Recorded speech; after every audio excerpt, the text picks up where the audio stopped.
ఒకే ఒక మాట చెప్పి నేను ముగించాలనుకుంటున్నాను.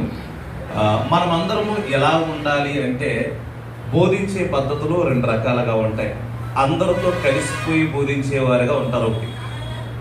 రెండు, అందరికీ బోధించి నడిపించేవారుగా ఉంటారు. దేవునికి మహిమ కలుగునుగాక.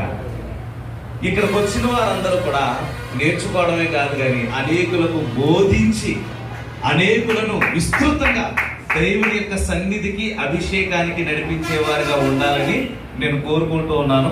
ఈ యొక్క ఆశ నిమిత్తం కూడా అందరూ ప్రార్థన చేయండి. మరొకసారి మిమ్మల్ని అందరూ ఎలా కలిసినందుకు యేసుక్రీస్తు నామములో ఆయన్ని ఘనపరుస్తూ మీ అందరికీ నా హృదయపూర్వక వందనాలు.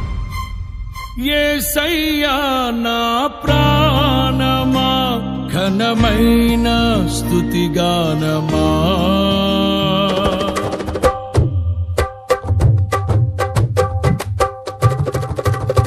యేసయ్యా నా ప్రాణమా, ఘనమైన స్తుతిగానమా, అద్భుతమైన నీ ఆదరణే, ఆశ్రయమైన నీ సంరక్షణయే